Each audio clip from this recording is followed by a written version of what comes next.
Hello दोस्तों, स्वागत है आप सभी का पीसीएस क्लासेज में।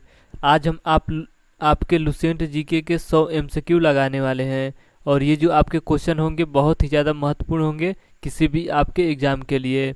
तो आप वीडियो को अच्छे से देखिएगा और लाइक और शेयर करना मत भूलिएगा। और अगर चैनल पर नए हैं तो चैनल को प्लीज़ आप सब्सक्राइब करिएगा। तो चलिए आइए, ज़्यादा समय ना लेते हुए सीधे हम आपके क्वेश्चन आंसर पर बात करते हैं।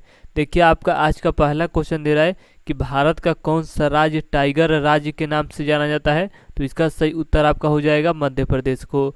इसके आगे चलिए और देखिए, आपका अगला क्वेश्चन है दे रहा है कि वह जल जो साबुन के साथ रगड़ने पर शीघ्रता से एवं अधिक झाग देता है। तो इसका सही उत्तर आपका हो जाएगा मृदु जल। इसके आगे चलिए और देखिए, आपका अगला क्वेश्चन दे रहा है 3 नंबर आपका क्वेश्चन है कि वन महोत्सव किसने प्रारंभ किया था। तो इसका सही उत्तर हो जाएगा आपके के.एम. मुंशी के द्वारा प्रारंभ किया गया था। इसके आगे चलिए और देखिए, आपका अगला क्वेश्चन है कि भारतीय संघ की कार्यपालिका शक्ति किसमें निहित होती है। तो इसका सही उत्तर आपका हो जाएगा भारत के राष्ट्रपति में निहित होती है। इसके आगे चलिए और देखिए, आपका अगला क्वेश्चन दे रहा है कि विश्व वन जीव संरक्षण कोष कहाँ पर स्थित है। तो इसका सही उत्तर आपका हो जाएगा स्विट्जरलैंड में स्थित है। इसके आगे चलिए और देखिए, आपका अगला क्वेश्चन दे रहा है कि निमोनिया रोग मानव शरीर के किस अंग को प्रभावित करता है। तो ये आपका फेफड़ा को प्रभावित करता है। इसके आगे चलिए और देखिए, आपका अगला क्वेश्चन है कि उस वेद का नाम लिखिए जिसकी रचना गद्य एवं पद्य दोनों में की गई है। तो इसका सही उत्तर आपका हो जाएगा यजुर्वेद। इसके आगे चलिए और देखिए, आपका अगला क्वेश्चन है कि वयस्क मताधिकार की आयु सीमा 21 वर्ष से घटाकर 18 वर्ष किस संविधान संशोधन अधिनियम द्वारा की गई। तो इसका सही उत्तर आपका हो जाएगा 61वां संविधान संशोधन अधिनियम के द्वारा किया गया। और कब किया गया, तो ये आपका 1989 के दौरान किया गया। इसके आगे चलिए और देखिए, आपका अगला क्वेश्चन है कि भारत में पहला समाचार पत्र की शुरुआत किसने की थी। तो भारत में पहला समाचार पत्र की शुरुआत सैयद अहमद खां के द्वारा किया गया था। इसके आगे आपका अगला क्वेश्चन है कि किस पदार्थ में सबसे अधिक विशिष्ट ऊष्मा होती है। तो इसका सही उत्तर आपका हो जाएगा पानी में सबसे ज़्यादा विशिष्ट ऊष्मा होती है। इसके आगे चलिए और देखिए, आपका अगला क्वेश्चन है कि बौद्ध धर्म किसके शासन काल में 2 भागों हीनयान और महायान में बंट गया था। तो इसका सही उत्तर आपका हो जाएगा कनिष्क के शासनकाल में ऐसा हुआ था। इसके आगे चलिए और देखिए, आपका अगला आपका क्वेश्चन है कि लोदी वंश का अंतिम शासक का क्या नाम था। तो लोदी वंश का अंतिम शासक आपका इब्राहिम लोदी था। तो इसे आज आप अच्छे से याद रखिएगा। इसके आगे चलिए और देखिए, आपका अगला क्वेश्चन है कि भारत सरकार द्वारा केंद्र में पर्यावरण विभाग की स्थापना कब की गई थी। तो ये आपका 1980 में किया गया था। इसके आगे चलिए और देखिए, आपका अगला क्वेश्चन है कि संयुक्त राष्ट्र पर्यावरण कार्यक्रम का मुख्यालय कहाँ पर स्थित है। तो ये आपका नैरोबी में स्थित है, जो कि आपका केनिया में पड़ता है। तो इसे आप अच्छे से याद रखिएगा। इसके आगे चलिए और देखिए, आपका अगला क्वेश्चन है कि जौन धर्म का प्रथम जौन संगीति कहाँ आयोजित की गई थी। तो ये आपका पाटलिपुत्र में आयोजित किया गया था। चलिए इसके आगे चलते हैं और देखिए, आपका अगला क्वेश्चन है कि दिल्ली के किस सुल्तान को विरोधों का मिश्रण कहा जाता है। तो मोहम्मद बिन तुगलक को कहा जाता है। तो ये क्वेश्चन भी आपका बहुत ही ज़्यादा महत्वपूर्ण है, तो इसे आप अच्छे से याद रखिएगा। इसके आगे चलिए और देखिए, आपका अगला क्वेश्चन है कि दल बदल से संबंधित कानून का उल्लेख किस अनुसूची में है। तो दल बदल का उल्लेख आपके 10वें अनुसूची में इसका उल्लेख हमको देखने को मिलता है। इसके आगे आपका अगला क्वेश्चन है कि ऋग्वैदिक समाज की सबसे छोटी इकाई किसे कहा जाता है। तो कुल या परिवार को कहा जाता है। इसके आगे चलिए और देखिए, आपका अगला क्वेश्चन है कि सर्वाधिक ओजोन क्षयकारी गैस कौन सी है।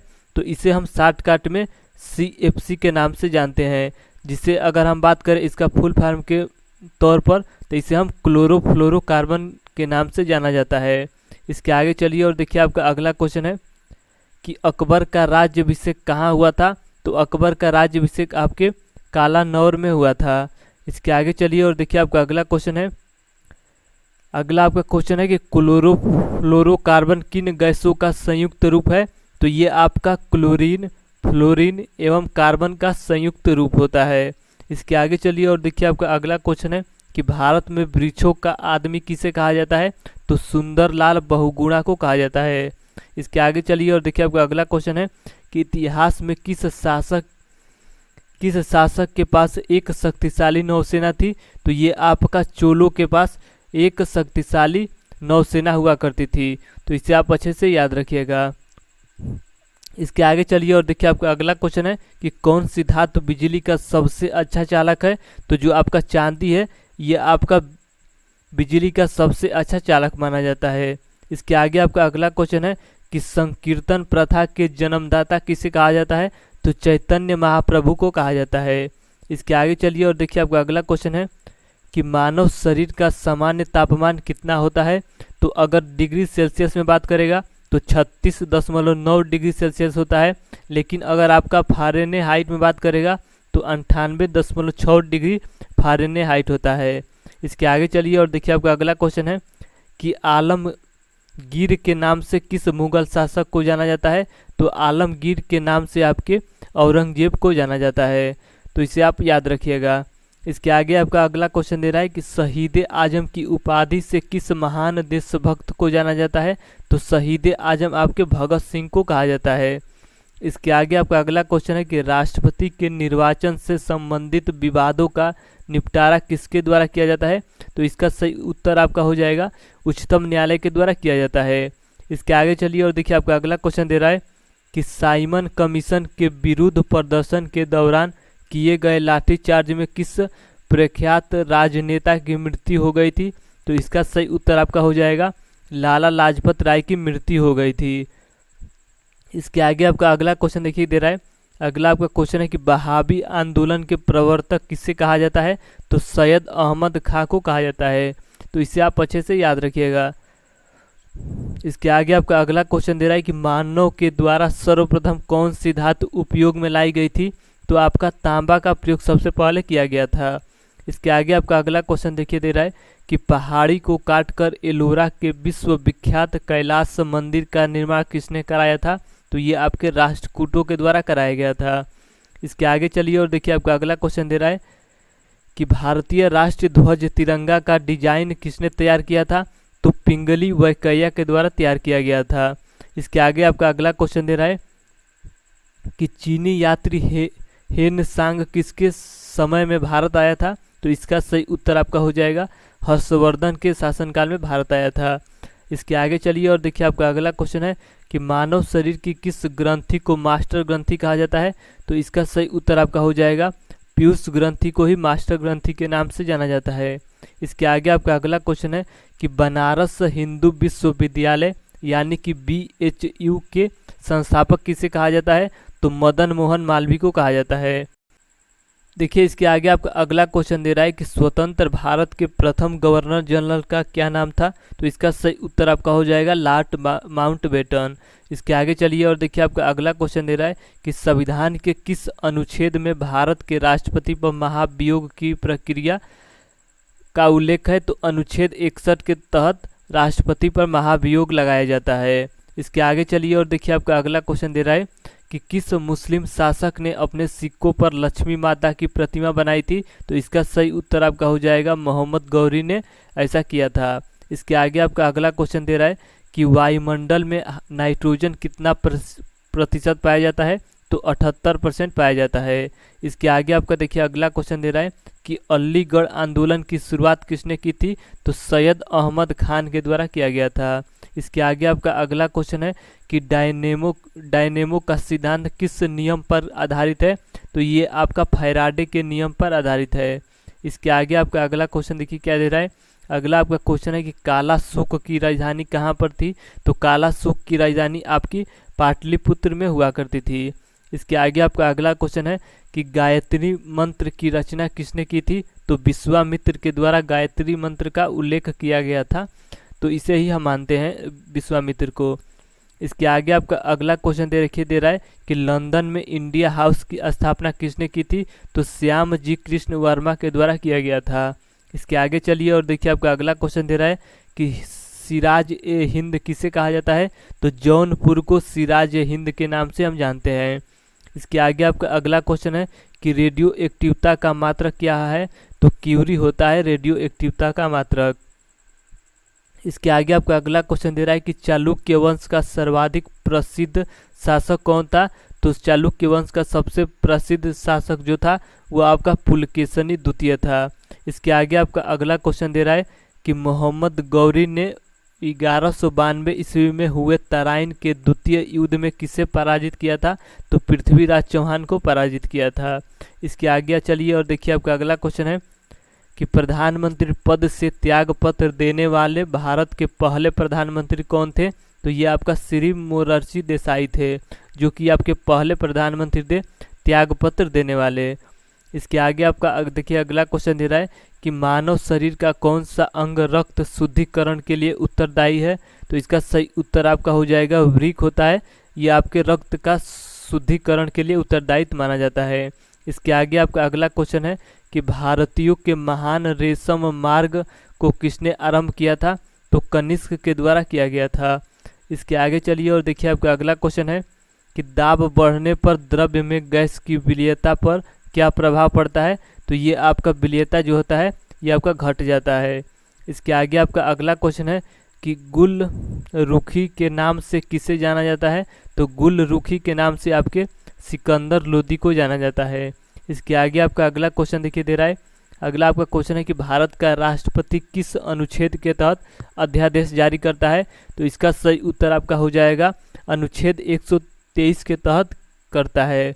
इसके आगे चलिए और देखिए आपका अगला क्वेश्चन है कि वह कौन सा युद्ध था जिसने भारत में ब्रिटिश प्रभुत्व का प्रभाव शुरुआत हुआ था। तो इसका सही उत्तर आपका हो जाएगा प्लासी का युद्ध था। इसके आगे चलिए और देखिए आपका अगला क्वेश्चन है, अगला आपका क्वेश्चन है कि शिवाजी ने अपने राज्य की आय का मुख्य साधन किसे बनाया था। तो इसका सही उत्तर आपका हो जाएगा चौथ को बनाया था। इसके आगे चलिए और देखिए आपका अगला क्वेश्चन है कि जौन धर्म के 24वें तीर्थंकर का नाम क्या था। तो महावीर स्वामी था। इसके आगे चलिए और देखिए आपका अगला क्वेश्चन है कि कोशिका का शक्ति गृह यानी कि पावर हाउस किसे कहा जाता है। तो इसका सही उत्तर आपका हो जाएगा माइटोकॉन्ड्रिया को कहा जाता है। आपसे डायरेक्ट क्वेश्चन पूछता है कि कोशिका का पावर हाउस किसे कहते हैं। तो बताइए कि माइटोकॉन्ड्रिया को कहा जाता है। इसके आगे चलिए और देखिए आपका अगला क्वेश्चन है, अगला आपका क्वेश्चन है कि संविधान के अनुसार लोकसभा के सदस्यों की अधिकतम संख्या कितनी हो सकती है। तो 552 हो सकती है अधिकतम संख्या। इसके आगे चलिए और देखिए आपका अगला क्वेश्चन है कि सत्यमेव जयते कहाँ से लिया गया है। तो मुंडको उपनिषद से लिया गया है सत्यमेव जयते। इसके आगे आपका अगला क्वेश्चन है कि मानव मस्तिष्क में बुद्धि का केंद्र क्या होता है। तो मानव मस्तिष्क में बुद्धि का केंद्र जो होता है इसे हम सेरेब्रम के नाम से जानते हैं। इसके आगे आपका अगला क्वेश्चन है कि महात्मा बुद्ध ने अपना उपदेश किस भाषा में दिया था। तो इसका सही उत्तर आपका हो जाएगा पाली भाषा में दिया था। इसके आगे चलिए और देखिए आपका अगला क्वेश्चन है कि ब्लाचिंग पाउडर का रासायनिक सूत्र क्या होता है। तो इसका सूत्र जो होता है ये आपका CaOCl2 होता है। तो इसे आप अच्छे से याद रखिएगा। इसके आगे चलिए और देखिए आपका अगला क्वेश्चन है, इसके आगे आपका अगला क्वेश्चन है कि कुतुब मीनार के कार्य को किस शासक ने पूरा किया था। तो इसका सही उत्तर आपका हो जाएगा इल्तुतमिश ने पूरा किया था। इसके आगे चलिए और देखिए आपका अगला क्वेश्चन है कि लीलावती पुस्तक की विषय से संबंधित है। तो जो आपका लीलावती पुस्तक है ये आपका गणित विषय से संबंधित है। इसके आगे चलिए और देखिए अगला क्वेश्चन है कि आग बुझाने के लिए कौन सी गैस का उपयोग किया जाता है। तो कार्बन डाइऑक्साइड का प्रयोग किया जाता है। इसके आगे चलिए और देखिए आपका अगला क्वेश्चन है कि बक्सर के युद्ध के समय दिल्ली का शासक कौन था। तो शाह आलम द्वितीय था दिल्ली का शासक। इसके आगे चलिए और देखिए आपका अगला क्वेश्चन है कि बक्सर का युद्ध कब हुआ था। तो 1764 ईस्वी में हुआ था। इसके आगे चलिए और देखिए आपका अगला क्वेश्चन है कि भारत में सर्वप्रथम स्वर्ण मुद्राएं किसने चलाया था। तो इंडो बैक्टीरियन के द्वारा चलाया गया था। इसके आगे चलिए और देखिए आपका अगला क्वेश्चन है कि अशोक के धम्म की परिभाषा कहाँ से। ये देखिए आपका क्वेश्चन थोड़ा सा मिस्टेक लग रहा है तो इसे आप छोड़िए। इसके आगे चलिए, इसके आगे आपका अगला क्वेश्चन है कि नाटो की स्थापना कब हुई थी। तो नाटो की स्थापना आपके 4 अप्रैल 1949 को हुआ था। इसके आगे चलिए और देखिए आपका अगला क्वेश्चन है कि जहांगीर के दरबार में पक्षियों का सबसे बड़ा चित्रकार कौन कौन थे? तो इसका सही उत्तर आपका हो जाएगा मंसूर थे। इसके आगे चलिए और देखिए आपका अगला क्वेश्चन है कि राष्ट्रीय वन नीति के अनुसार कितने प्रतिशत भूभाग पर वन का होना अनिवार्य माना गया है? तो इसका सही उत्तर आपका हो जाएगा 33% पर होना अनिवार्य माना गया है। इसके आगे चलिए और देखिए आपका अगला क्वेश्चन है कि चिपको आंदोलन के पीछे मुख्य उद्देश्य क्या है? तो इसका सही उत्तर आपका हो जाएगा वनों की रक्षा करना। इसके आगे चलिए और देखिए कि राज्यों में संवैधानिक तंत्र विफल होने पर राष्ट्रपति शासन किस अनुच्छेद के तहत लगाया जाता है? तो इसका सही उत्तर आपका हो जाएगा अनुच्छेद 356 के तहत लगाया जाता है। इसके आगे चलिए और देखिए आपका अगला क्वेश्चन दे रहा है कि देश की पारिस्थितिकी अनुसंधान एवं प्रशिक्षण केंद्र कहाँ पर स्थित है? तो ये आपके बेंगलुरु में स्थित है। इसके आगे चलिए और देखिए आपका अगला क्वेश्चन दे रहा है, अगला आपका क्वेश्चन है कि लोकसभा में प्रत्येक राज्य के लिए सीटों का आवंटन किस वर्ष की जनगणना पर आधारित है? तो इसका सही उत्तर आपका हो जाएगा 1971 की जनगणना पर आधारित है। इसके आगे चलिए और देखिए आपका अगला क्वेश्चन दे रहा है कि भारत का पर्यावरण शिक्षा केंद्र कहाँ पर स्थित है? तो ये आपका अहमदाबाद में स्थित है। इसके आगे चलिए और देखिए आपका अगला क्वेश्चन दे रहा है कि इंदिरा गांधी वानिकी अकादमी कहाँ पर स्थित है? तो ये आपका देहरादून में स्थित है। इसके आगे चलिए और देखिए आपका अगला क्वेश्चन दे रहा है कि जिस बिंदु पर किसी पदार्थ की ठोस, तरल तथा गैसीय अवस्था का अस्तित्व होता है उसे हम कहते हैं, तो उसे हम त्रिक बिंदु कहते हैं। चलिए इसके आगे चलते हैं और देखिए आपका अगला क्वेश्चन दे रहा है कि भारत में सबसे अधिक वन किस प्रदेश में स्थित है?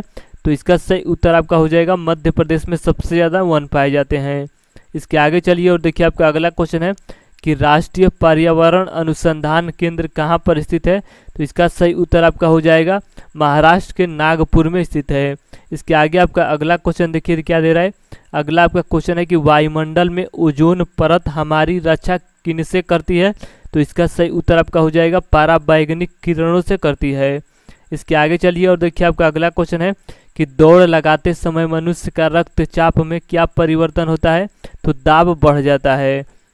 इसके आगे चलिए और देखिए आपका अगला क्वेश्चन है कि वायुमंडल में कौन सी गैस सर्वाधिक मात्रा में पाई जाती है? तो वायुमंडल में सबसे ज़्यादा आपका नाइट्रोजन पाया जाता है। इसके आगे आपका अगला क्वेश्चन है कि भारत के प्रधानमंत्री को पद व गोपनीयता की शपथ कौन दिलाता है? तो इसका सही उत्तर आपका हो जाएगा भारत का राष्ट्रपति दिलाता है। इसके आगे आपका अगला क्वेश्चन है कि आकाश नीला किसके कारण दिखाई देता है? तो ये आपका प्रकीर्णन के कारण दिखाई देता है। इसके आगे चलिए और देखिए आपका अगला क्वेश्चन है कि किस अनुच्छेद के तहत 6 से 14 वर्ष तक के बच्चों के लिए शिक्षा का अधिकार मूल अधिकार माना गया है? तो इसका सही उत्तर आपका हो जाएगा अनुच्छेद 21A के तहत माना गया है। इसके आगे आपका अगला क्वेश्चन है कि विश्व पर्यावरण दिवस कब मनाया जाता है? तो ये आपका 5 जून को मनाया जाता है विश्व पर्यावरण दिवस। इसके आगे आपका अगला क्वेश्चन है कि मानव शरीर के किस अंग की हड्डी सबसे लंबी होती है? तो इसका सही उत्तर आपका हो जाएगा जांघ की हड्डी सबसे लंबी होती है। इसके आगे आपका अगला क्वेश्चन है कि विश्व वन जीव कोष द्वारा प्रतीक के रूप में किस पशु को लिया गया है? तो इसका सही उत्तर आपका हो जाएगा पांडा को चुना गया है। इसके आगे आपका अगला क्वेश्चन है कि भारत की प्रथम मुस्लिम महिला शासक का क्या नाम था? तो ये आपका रजिया सुल्तान इनका नाम था। इसके आगे आपका अगला क्वेश्चन है कि बायोलॉजी शब्द का प्रयोग सर्वप्रथम किसने किया था? तो इसका सही उत्तर आपका हो जाएगा लैमार्क तथा ट्रेविरेनस के द्वारा किया गया था। इसके आगे चलिए और देखिए आपका अगला क्वेश्चन है कि किसी ठोस वस्तु को गर्म करने से उसका सीधे गैसीय रूप में परिवर्तित हो जाने की प्रक्रिया क्या कहलाती है? तो इसे हम ऊर्ध्वपातन कहते हैं। इसके आगे चलिए और देखिए आपका आज का लास्ट क्वेश्चन है 100 नंबर आपका क्वेश्चन है कि सिंधु सभ्यता में बंदरगाह का साक्ष्य कहाँ पर मिला है? तो इसका सही उत्तर आपका हो जाएगा लोथल से मिला है। और लोथल कहाँ पर पड़ता है? तो ये आपके गुजरात में पड़ता है, गुजरात के भोगवा नदी के तट पर पड़ता है। तो देखिए आज हमने लुसेंट के 100 MCQ लगाए जो कि आपके किसी भी एग्जाम के लिए बहुत ही ज़्यादा क्वेश्चन महत्वपूर्ण थे। तो अगर आपको वीडियो अच्छा लगा है तो लाइक करिए, शेयर करिए और चैनल पर नए हैं तो चैनल को आप अच्छे से सब्सक्राइब करिए। तो चलिए आज के लिए इतना ही, धन्यवाद।